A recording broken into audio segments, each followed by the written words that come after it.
রাজধানীর উত্তরার লাভলিন রেস্টুরেন্টে ভয়াবহ আগুন ছড়িয়ে পড়ছে পুরো ভবনে। নিয়ন্ত্রণে কাজ করছে 10টি ইউনিট। প্রথম একটা গ্যাস সিলিন্ডার আপনার ব্রাস্ট হয়েছে, হওয়ার 5-6 মিনিট পরে আরও 2টা গ্যাস সিলিন্ডার ব্রাস্ট হয়েছে। এখানে কয়েকটা প্রতিষ্ঠান আছে, জিম, এরপর আবার পার্লার। খুলনায় গণ অভ্যুত্থানে শহীদ পরিবারকে জুলাই স্মৃতি ফাউন্ডেশনের অর্থ সহায়তা। গণহত্যার বিচার না হলে ব্যর্থ হবে অন্তর্বর্তী সরকার। ইজতেমা ময়দানে সংঘর্ষে 4 জন হত্যার ঘটনার টঙ্গী পশ্চিম থানায় মামলা। সাতপন্থী নেতা মুফতি মেয়াজ বিন নূর গ্রেপ্তার। কেরানীগঞ্জের রূপালী ব্যাংকে ডাকাতির চেষ্টায় মামলা। আটক 3 কিশোরকে আদালতে তুলে 7 দিনের রিমান্ড চাইবে পুলিশ। সবজির দাম কিছুটা কমলেও নিত্যপণ্যের বাজারে নেই স্বস্তি। চালে 5 টাকা বাড়তি, মাছ, মাংস ও মশলার দামও চড়া। বর্ষসেরা দেশের তালিকায় জায়গা করে নিল বাংলাদেশ। হাসিনার পতনের পর ডক্টর ইউনূসের নেতৃত্বকে আশাব্যঞ্জক বলছে the economist. God, Bangladesh end this Caribbean tour in historic fashion. টি-20তে ইতিহাস গড়ে ওয়েস্ট ইন্ডিজকে হোয়াইট ওয়াশ করল বাংলাদেশ। তৃতীয় ম্যাচে 80 রানের জয়, জাকের আলীর অর্ধশতক।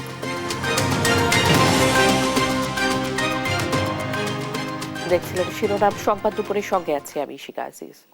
আমাদের দেশে একটা প্রচলন আছে, বছরের প্রথমে একটা বাচ্চাদের জন্য একটা বড় অ্যামাউন্ট লাগে। ঠিক করলাম যে আমরা একটা ডিপিএস খুলি, এবং বিকাশে এটা খোলার কারণ হচ্ছে কি, বেশি হ্যাজেল নাই, বাসায় বসেই সব করা যাচ্ছে। আমি যে টাকাটা তুলছি, সেক্ষেত্রেও দেখা গেছে যে আমার ওরা কোনো চার্জ নেয়নি। বিকাশ অ্যাপে ডিপিএস, টাকা জমায় সারা দেশ। রাজধানীর উত্তরা 12 নম্বর সেক্টরে লাভলিন রেস্তোরাঁয় ভয়াবহ অগ্নিকাণ্ড ঘটেছে। আগুন নিয়ন্ত্রণে কাজ করছে ফায়ার সার্ভিসের 11টি ইউনিট। ইতিমধ্যে 7 জনকে উদ্ধার করা হলেও কয়েকজন এখনও আটকা পড়েছেন বলে জানা গেছে। শুক্রবার সকাল 10:38 উত্তরার 12 নম্বর সেক্টরের শাহ মখদুম রোডের লাভলিন রেস্তোরাঁয় আগুন লাগার খবর পায় ফায়ার সার্ভিস। আগুন নিয়ন্ত্রণে একে একে 11টি ইউনিট কাজ করে। প্রত্যক্ষদর্শীরা বলছেন, নিচতলা লাভলিন রেস্টুরেন্টের গ্যাস লাইন থেকে আগুনের ঘটনা ঘটে। ভবনের ওপরে আবাসিক বাসিন্দারা রয়েছেন, তাদের অনেকেই আটকা পড়েছেন। বড় ল্যাডার দিয়ে তাদের সরিয়ে নেওয়ার কাজ করছে ফায়ার সার্ভিস।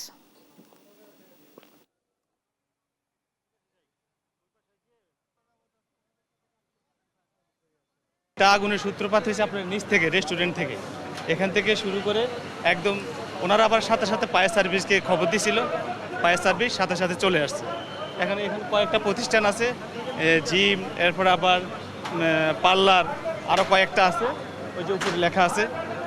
তাই এভাবে আর কি আগুনটা ছড়িয়ে গেছে। প্রথম একটা গ্যাস সিলিন্ডার আপনার ব্রাস্ট হয়েছে, হওয়ার 5-6 মিনিট পরে আরও 2টা গ্যাস সিলিন্ডার ব্রাস্ট হয়েছে। আমরা তো ছিলাম কিচেন রুমে, ঠিক আছে, আগুনটা লাগছে হলো এই যে সামনে রুটি পাউডার স্ট্যান্ড, এখানে গ্যাস সিলিন্ডার বাস্টে আগুনটা লাগছে।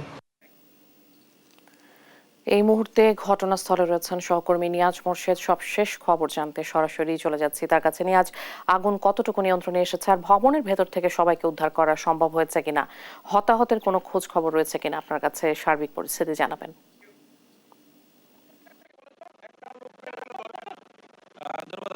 আগুন আসলে এখনো নিয়ন্ত্রণে এসেছে কিনা সেই বিষয়ে আমরা নিশ্চিত তথ্য এখনো মধ্যে ফায়ার সার্ভিস আমাদেরকে জানায়নি। তবে আপনাকে এটুকু বলে রাখি, ফায়ার সার্ভিস এখনো কাজ করে যাচ্ছে। তবে ভিতরে আগুন কতটুকু আছে সেটি সম্পর্কে আমরা এখনো তথ্য জানিনি। তবে ফায়ার সার্ভিস ভিতরে প্রবেশ করেছে এবং আগুন লাগার কারণে আপনার যে পরিমাণ ধোঁয়া আসলে সৃষ্টি হয়েছে, সেই ধোঁয়ার কারণে উদ্ধার কাজে কিছুটা আসলে বিঘ্নিত হওয়ার কথা থাকলেও, তবে এখন আসলে মোটামুটি কিন্তু প্রায় কিন্তু নিয়ন্ত্রণে, আর ধোঁয়া কিন্তু এখন দেখা যাচ্ছে না এবং ধোঁয়াটা কিন্তু বেশ কমে গেছে। এবং আপনাকে বলে রাখি, কিছুক্ষণ আগেও কিন্তু আসলে আমির নামে একজনকে এই ভবনের 4তলা থেকে উদ্ধার করা হয়েছে এবং 4তলা থেকে উদ্ধার করে তাকে আসলে হাসপাতালে নেওয়া হয়েছে এবং তাকে বেশ গুরুতর আহত অবস্থায় আমরা দেখতে পেয়েছি। এবং এই পর্যন্ত আমিরকে সহ প্রায় 7 জনকে আসলে উদ্ধার করা হয়েছে এবং আপনার এখনো পর্যন্ত কিন্তু আসলে, যদিও আমরা ফায়ার সার্ভিসের পক্ষ থেকে জানানো হয়েছে যে 7 জনকে আসলে উদ্ধার করা হয়েছে, তবে এখনো ভিতরে কেউ আছে কিনা সেটি সম্পর্কে আমরা নিশ্চিত এখনো তথ্য আমরা জানতে পারিনি। তবে আমরা কয়েকজন স্বজনের সাথে কথা বলছি, তারা আসলে তাদের 2-3 জন স্বজন আসলে এখানে ছিল এবং বিভিন্ন প্রতিষ্ঠানে চাকরি করতো। তারা আসলে বলছেন যে তাদের 2 জনকে সাথে তারা যোগাযোগ করতে পেরেছে, তবে একজন আসলে এখনো পর্যন্ত কোনো ধরনের কোনো যোগাযোগ তারা করতে পারেনি। তবে তারা খুঁজছেন যে কেউ আসলে আপনারা যারা উদ্ধার হয়েছে তাদের মধ্যে আছেন কিনা সেটি সম্পর্কে আসলে তারা এখনো পর্যন্ত নিশ্চিত কোনো তথ্য তারা এখনো পায়নি। তবে আপনাকে আরেকটু বলে রাখি যে ফায়ার সার্ভিস সহ কিন্তু আইনশৃঙ্খলা রক্ষাকারী বাহিনীর যেসব ইউনিট রয়েছে, র্যাব এবং আপনার এনএসআই এবং ডেস্কো সহ যেসব ইউনিট রয়েছে সবাই কিন্তু আপনারা আসলে একই সাথে কাজ করছে এবং সেই সাথে এখানকার যারা আপনার উৎসুক জনতা রয়েছেন বা স্থানীয় বাসিন্দা রয়েছেন তারা সবাই কিন্তু আসলে আপনার একই সাথে কিন্তু আসলে আপনার তারা কাজ করছেন এবং উদ্ধার কাজে সহযোগিতা করে যাচ্ছেন। কিছুক্ষণ পরে হয়তো ফায়ার সার্ভিস আমাদের সাথে কথা বলবে এবং জানাবেন আসলে কিভাবে আগুনটা লেগেছিল এবং কি পরিমাণ আসলে ক্ষয়ক্ষতি হয়েছে এই সম্পর্কে আসলে আমরা আমাদের কাছ থেকে আমরা হয়তো জানবো এবং আইনশৃঙ্খলা রক্ষাকারী বাহিনীর কাছ থেকেও জানবো আসলে কিভাবে আসলে নিয়ন্ত্রণে এনেছেন পুরো আগুনটা এবং কোনো আহত হয়েছেন কিনা বা কোনো নিহতের কোনো সংখ্যা আসলে ঘটেছে কিনা এই ধরনের আসলে কোনো তথ্য দিলে আমরা অবশ্যই আবারও জানাবো আপনাদের মাধ্যমে। এই ছিল আমার কাছে উত্তরা বা নম্বর থেকে সর্বশেষ তথ্য। নিয়াজ, অনেক ধন্যবাদ আপনাকে। উত্তরায় আগুন লেগেছে এবং সর্বশেষ তথ্য জানছিলাম সহকর্মীর কাছে। বৈশ্বিক ব্যবসা ও শিল্পের তীব্র প্রতিযোগিতার বাজারে টিকে থাকা নিশ্চিতে তরুণদের দক্ষ করে গড়ে তুলতে D8 নেতাদের প্রতি আহ্বান জানিয়েছেন প্রধান উপদেষ্টা ডক্টর মোহাম্মদ ইউনূস। এজন্য ডিজিটাল বিপ্লবের সুবিধা নিয়ে বিশ্ববিদ্যালয় পর্যায়ে ফলমুখী শিক্ষা প্রবর্তন করতে হবে। প্রয়োজনে বাণিজ্য ও বিনিয়োগ কাঠামো ঢেলে সাজানোর তাগিদ দেন তিনি। মিশরের কায়রোতে D8 শীর্ষ সম্মেলনে দেয়া ভাষণে এসব কথা বলেন ডক্টর ইউনূস। আরও জানাচ্ছেন মোহাম্মদ আলাউদ্দিন। অর্থনৈতিক সহযোগিতার লক্ষ্যে প্রতিষ্ঠিত উন্নয়নশীল 8 রাষ্ট্র নিয়ে গঠিত সংস্থা D8 এর 11তম সম্মেলন চলছে কায়রোতে। গেল বৃহস্পতিবার সম্মেলনে দেয়া ভাষণে ডক্টর ইউনূস বলেন, D8 সদস্য দেশগুলোকে উদ্যোক্তা ও উচ্চতর শিক্ষার মধ্যে দূরত্ব ঘুচিয়ে কাছাকাছি আনতে হবে। In times of changing world of work, we need to rediscover and reposition learning regarding youth and work for redesigning the economy of tomorrow. তিনি আরও বলেন, ব্যবসাকে শুধু সম্পদ গড়ার মাধ্যম হিসেবে না দেখে মানুষের জীবনে ইতিবাচক প্রভাব ফেলতে এটিকে কাজে লাগাতে হবে। Things often evolve too fast and gets difficult for government to comprehend and also to implement. But we must keep on recalibrating our efforts to match all the difficulties. D8 flourish under Egypt's leadership and help our countries accomplish greater freedom, stability, harmony, and prosperity in an unpredictable world ahead of us. কৃষি এখনো সমাজ ও অর্থনীতির গুরুত্বপূর্ণ ভিত্তি উল্লেখ করেন প্রধান উপদেষ্টা। তাই জলবায়ু পরিবর্তনের প্রভাব মোকাবিলায় কৃষিতে প্রযুক্তির ব্যবহার বাড়িয়ে অর্থনীতিকে সুরক্ষিত করার আহ্বান জানান তিনি। এদিকে ডক্টর মোহাম্মদ ইউনূসকে কায়রোর আল আজহার বিশ্ববিদ্যালয়ে স্বাগত জানিয়েছেন বিশ্ববিদ্যালয়ের সভাপতি অধ্যাপক ডক্টর সালামা দাউদ। অন্যদিকে D8 সম্মেলনের সাইডলাইনে ডক্টর ইউনূসের সঙ্গে সাক্ষাৎ করেছেন PLO মহাসচিব হুসেইন আল শেখ। এ সময় ফিলিস্তিনের পক্ষে জোরালো বক্তব্য রাখায় প্রধান উপদেষ্টাকে ধন্যবাদ জানান তিনি। মোহাম্মদ আলাউদ্দিন, নিউজ ডেস্ক, দেশ টিভি। সংস্কারের নামে নির্বাচন না দিয়ে ক্ষমতা হস্তান্তরে দেরি করা দেশের মানুষ আশা করে না বলে মন্তব্য করেছেন বিএনপি চেয়ারপারসনের উপদেষ্টা জয়নুল আবদিন ফারুক। নির্বাচনের রোডম্যাপ সুনির্দিষ্টভাবে ঘোষণার দাবিও জানান তিনি। জাতীয় প্রেসক্লাবে এক আলোচনা সভায় এসব কথা বলেন বিএনপির এই নেতা। অনুগ্রহ করে রোড ম্যাপ সুনির্দিষ্ট দিয়ে দেন, নির্বাচনের তারিখ ঘোষণা করে দেন। কে কি বললো এটাতে কিচ্ছু আসে যায় না। জনপ্রতিনিধিরাই ঠিক করবে কোনটা পুরোপুরি সংস্কার হবে, কোনটা হবে। কেরানীগঞ্জের চুনকুটিয়ার রূপালী ব্যাংকে ডাকাতির চেষ্টার ঘটনায় কেরানীগঞ্জ দক্ষিণ থানায় দস্যুতার মামলা করেছে পুলিশ। বৃহস্পতিবার রাতে পুলিশ বাদী হয়ে এই মামলা করে। এদিকে বেলা 2:30টার দিকে ওই 3 ডাকাতকে চিফ জুডিশিয়াল ম্যাজিস্ট্রেট কোর্টে তুলে 7 দিন করে রিমান্ড আবেদন করা হবে। বৃহস্পতিবার দুপুর 2টোর দিকে রূপালী ব্যাংকের জেঞ্জিরা শাখায় ডাকাত দল প্রবেশ করে। এরপর ভবনের ভেতরে ব্যাংকের কর্মকর্তা কর্মচারী সহ উপস্থিত সবাইকে জিম্মি করে ফেলে তারা। ঘটনা টের পেয়ে ব্যাংকের প্রধান ফটকে তালা দিলে ভেতরে আটকা পড়ে ডাকাতরা। পরে প্রায় 3.5 ঘন্টা পর যৌথ বাহিনীর কাছে আত্মসমর্পণ করে তারা। টঙ্গী ইস্তেমা ময়দানে সংঘর্ষ ও 4 জন নিহতের ঘটনায় করা মামলায় তাবলিগ জামাতের মাওলানা সাদ কান্ধলভি অনুসারী মুফতি মোয়াজ বিন নূরকে গ্রেপ্তার করেছে গাজীপুর মেট্রোপলিটন পুলিশ। শুক্রবার সকালে বিষয়টি নিশ্চিত করেন টঙ্গী পশ্চিম থানার ভারপ্রাপ্ত কর্মকর্তা ইস্কান্দার হাবিবুর রহমান। এর আগে ইস্তেমা মাঠে সংঘর্ষে 3 জন নিহতের ঘটনায় বৃহস্পতিবার সন্ধ্যায় মামলা করেন মাওলানা জুবায়ের অনুসারী SM আলম হোসেন। এতে 29 জনের নাম উল্লেখ করে অজ্ঞাতনামা কয়েকশো জনকে আসামি করা হয়েছে। মামলা দায়েরের পরপরই মোয়াজ বিন নূরকে রাজধানীর উত্তরা এলাকায় অভিযান চালিয়ে গ্রেপ্তার করে পুলিশ। নিত্যপণ্যের বাজারে ঊর্ধ্বমুখী তা থামছেই না। চালের বাজারে আবারও তৈরি হয়েছে অস্থিরতা। মিনিকেট চালে কেজি প্রতি বেড়েছে 5 টাকা, আর মুরগির দামও কেজি প্রতি বেড়েছে 30 থেকে 40 টাকা। মাছের বাজারও চড়া। এদিকে মশলার বাজারে এলাচি গিয়ে ঠেকেছে 4,500 টাকায়। বিস্তারিত প্রতিবেদনে। চালের বাজার আবারও ঊর্ধ্বমুখী। মিনিকেট চাল কেজিতে বেড়েছে 5 টাকা। হঠাৎ করে দাম বাড়ায় বিপাকে ক্রেতা বিক্রেতারা। চাল তো মনে করেন আমরা এক সপ্তাহ আগে 71 টাকা 72 টাকা কিনছি, এখন দেখি পাইকারি বাজারে এখন 76-77 টাকা, তাহলে 80 টাকা হয়ে যাবে। চাল তো আছে, এটা বাড়াইছে মেইলাররা। চালটা, আলুটা, তেলটা, ডালটা, এই 4টা জিনিস গরিব মানুষের জন্য খুব প্রয়োজন। আমাদের তো আয় বাড়ে না, কিন্তু জিনিসের দাম বাড়ছে। মুরগির দাম বেড়েছে কেজিতে 30 থেকে 40 টাকা। বিক্রেতারা জানান শীতে বিয়ে সহ নানা আয়োজনে চাহিদা বাড়ায় দাম বাড়তি। আজকে 340 টাকা কেজি নিলাম মুরগি, তাও এটা দেশি না, কিন্তু এটা হলো ওই পাকিস্তানি কক যেটা বলে সেইটা। এই মুরগিগুলো 300-র নিচে ছিল। মাল যদি মনের কাছে যায় আরো বাড়ার সম্ভাবনা আছে যদি মাল না পাই।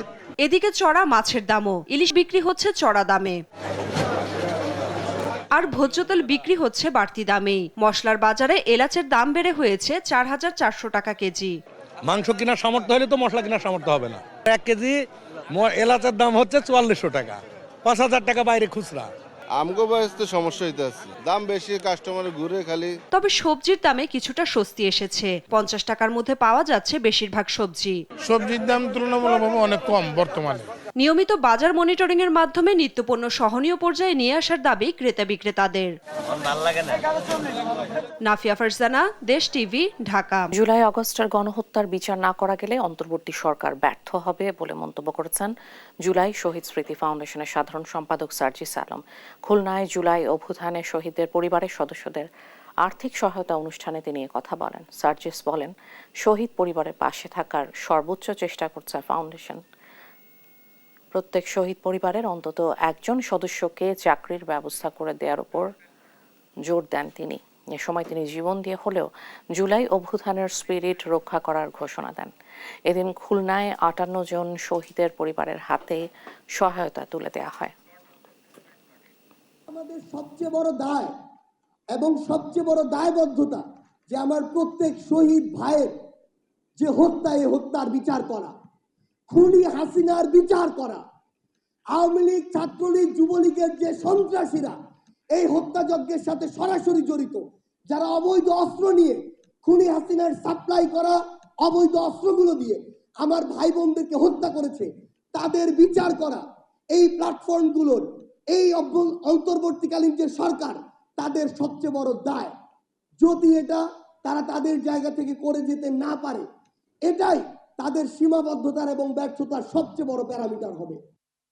আমাদের দেশে একটা প্রচলন আছে, বছরের প্রথমে একটা বাচ্চাদের জন্য একটা বড় অ্যামাউন্ট লাগে। ঠিক করলাম যে আমরা একটা ডিপিএস খুলি, এবং বিকাশে এটা খোলার কারণ হচ্ছে কি, বেশি হ্যাজেল নাই, বাসায় বসেই সব করা যাচ্ছে। আমি যে টাকাটা তুলছি, সেক্ষেত্রেও দেখা গেছে যে আমার ওরা কোনো চার্জ নেয়নি। বিকাশ অ্যাপে ডিপিএস, টাকা জমায় সারা দেশ। যতদিন স্বাধীনতা সার্বভৌমত্বের প্রহরীর কাজ করবে, ততদিন জামায়াত তাদের পাশে আছে বলে জানিয়েছেন দলটির আমির ডাক্তার শফিকুর রহমান। শুক্রবার সকালে ঢাকা জেলা জামায়াতের কর্মী সম্মেলনে তিনি কথা বলেন। আমাদের সন্তানেরা রাস্তায় নেমেছিল চাঁদাবাজি বন্ধ করতে, দখলদারি বন্ধ করতে, জুলুম বন্ধ করতে। চাঁদাবাজি, দখলদারি এবং জুলুম কি বন্ধ হয়েছে? বন্ধ করতে হবে, বন্ধ করতে হবে, থামতে হবে, সরে আসতে হবে। আমাদের সন্তানেরা এই জন্য রক্ত দেয় নাই, কারো ফলস জমিদারি তৈরি করার জন্য রক্ত দেয় নাই। চাঁদাবাজি আমাদের সামনে হতে দেখলে আমরা যতদূর সম্ভব সেটা প্রতিরোধ করব। আপনারা কি আমাদের এই আহ্বান রক্ষা করেছেন? একটা করেছেন, আর একটা পারেন নাই, আমরা জানি। নিজেরা চাঁদাবাজি করছেন না, কিন্তু চাঁদাবাজদেরকে আপনারা থামাতে পারছেন না। অবশ্য চাঁদাবাজকে থামানো আমাদের দায়িত্ব না, এটা রাষ্ট্রের দায়িত্ব। কক্সবাজারের উখিয়া রোহিঙ্গা ক্যাম্পে পাহাড় ধসে দুজনের মৃত্যু হয়েছে।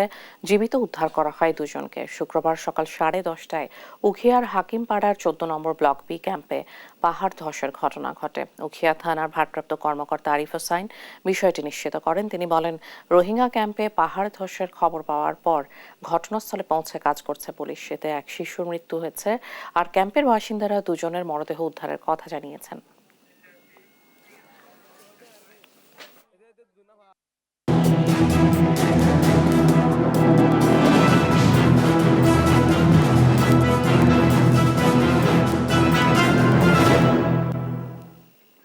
মামলা হয়েছে ঢাকায়। নিহত ব্যক্তির বাড়ি নেত্রকোনায়, বাদীর বাড়ি খুলনায়, আর আসামিদের অনেকেই বগুড়ার।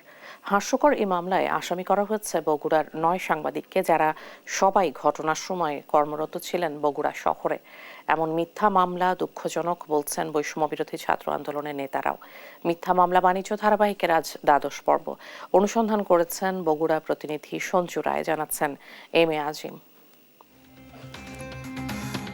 ঢাকার উত্তরায় 24-এর বিপ্লব চলাকালে 18 জুলাই গুলিবিদ্ধ হয়ে নিহত হয় আলী হোসেন। এ ঘটনায় গত 8 ডিসেম্বর করা হত্যা মামলায় আসামি বগুড়ার 9 সাংবাদিক। এদের মধ্যে 33 নং আসামি রাকিব জুয়েল। 18 জুলাই দিনভর বগুড়া থেকে লাইভে আহত শিক্ষার্থীদের খবর জানান ডিবিসি নিউজে। একইভাবে এখন টেলিভিশনের মাজেদ, সময় টেলিভিশনের আব্দুল আউয়াল সহ সবাই দিনভর বগুড়া শহরে ব্যস্ত ছিলেন শিক্ষার্থীদের সাথে পুলিশের দফায় দফায় সংঘর্ষ নিয়ে সংবাদ প্রকাশে। ঠিক সেই দিনে আমি বগুড়ায় সদর থানার সামনে দাঁড়িয়ে থেকে একটি লাইভে সংবাদ পরিবেশন করেছি। সরকার বারবারই বলছে যে সাংবাদিকদের বিরুদ্ধে মামলা হবে না, তারপরে মিথ্যা মামলা প্রত্যাহার করা হবে, কিন্তু আমরা সেটি দেখছি না।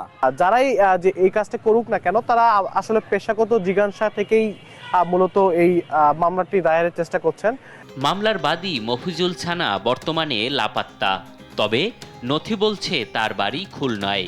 দেশ টিভির অনুসন্ধান বলছে তিনি নিজেই একাধিক মামলার ওয়ারেন্টভুক্ত আসামি। নিহত শহীদ আলী হোসেনের বাড়ি নেত্রকোনায়। তার স্বজনরাও বলছেন এ মামলা সম্পর্কে কিছুই জানেন না তারা। আত্মীয় স্বজন কোনো মামলা করছে এরকম কিছু আছে? আত্মীয় স্বজন আমরা সাথে না জানি না কেমনি করবো, আমরা রায় না দিলে আমরা সারা দুদিন করে তাই এটা তার বাবা কথা। আইনজীবীরা বলছেন অপরাধের সাথে সংশ্লিষ্টদের নামেই সুনির্দিষ্ট মামলা হওয়া উচিত। মামলার নামে কাউকে হয়রানি করা হলে তাদের বিরুদ্ধেও ব্যবস্থা নেয়ার সুযোগ আছে। এর বিরুদ্ধে যথোপযুক্ত শাস্তির জন্য ওনার যে তথ্যাদি সহ একটা ইনকোয়ারি রিপোর্ট কোর্টে সাবমিট করবেন। কোর্ট থেকে তার বিরুদ্ধে সমন বা প্রসেস যেটা যাওয়ার সেটা চলে যাবে। হয়রানির এমন মামলার ঘটনায় বিব্রত বৈষম্যবিরোধী ছাত্র আন্দোলনের সংগঠকরাও বলছেন, ছাত্র জনতার আন্দোলনের চেতনাকে প্রশ্নবিদ্ধ করতে একটি গোষ্ঠী মেতে উঠেছে এমন মামলায়। আপনাদের মাধ্যমে আইন উপদেষ্টা সহ উদ্যতন উপদেষ্টা বরাবর আমরা জানাতে চাই যে এই মামলাগুলোর নিয়ন্ত্রণ যেন সরকার নেয়। ঘটনা ঢাকার হলেও নিহত শহীদ আলী হোসেনের বাড়ি নেত্রকোনায়। নিহতের কোনো স্বজন না হলেও খুলনার মফিজুল ছানা করেন মামলা। সে মামলায় এখন বগুড়ার অনেকেই আসামি। এম এ আজিম, দেশ টিভি, ঢাকা।